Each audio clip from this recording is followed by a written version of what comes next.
অসমে বায়ুসেনার বিমান দুর্ঘটনায় মৃত্যু হল ৫ সেনাকর্মীর। শনিবার সকালে জোরহাটের এয়ারবেসের বায়ুসেনার AN-32 ট্রান্সপোর্ট বিমান অবতরণের সময় দুর্ঘটনাটি ঘটে।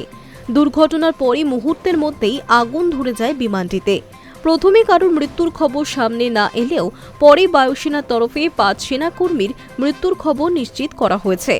দুর্ঘটনায় মৃত ৫ সেনাকর্মীদের মধ্যে রয়েছেন squadron leader Prashant Singh, flight lieutenant Shubham Kumar, sergeant Jitendra Sharma, Agniveer Vayu Khemaram কুময়াত এবং অগ্নিবীর বায়ু ডেনিস আলম। এক্স হ্যান্ডেলে শোক প্রকাশ করা হয়েছে ভারতীয় বায়ুসেনার তরফে। শোক প্রকাশ করে লেখা হয়েছে, জোরহাটে AN-32 দুর্ঘটনায় কর্তব্যরত ৫ জন বায়ুসেনা কর্মী প্রাণ উৎসর্গ করেছেন। তাদের এই আত্মত্যাগের জন্য দেশ কৃতজ্ঞ।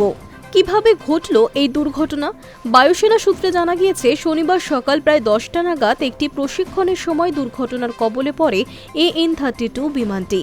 প্রাথমিক তথ্য অনুযায়ী অবতরণের সময় জোরহাট এয়ারফোর্স স্টেশনের মধ্যেই বিমানটি ভেঙে পড়ে। এরপরই আগুন ধরে যায় ওই বিমানে। দুর্ঘটনার খবর পেয়ে দ্রুত ঘটনাস্থলে পৌঁছে যায় দমকল এবং উদ্ধারকারী দল। আগুন নিয়ন্ত্রণে আনা হলেও ৫ জনকে আর বাঁচানো সম্ভব হয়নি। কী কারণে এই দুর্ঘটনা ঘটল তা খতিয়ে দেখা হচ্ছে। অসমের মুখ্যমন্ত্রী হেমন্ত বিশ্ব শর্মা জানিয়েছেন, জোরহাটে বায়ুসেনার বিমানের দুর্ঘটনার খবর পেয়েছেন তারা।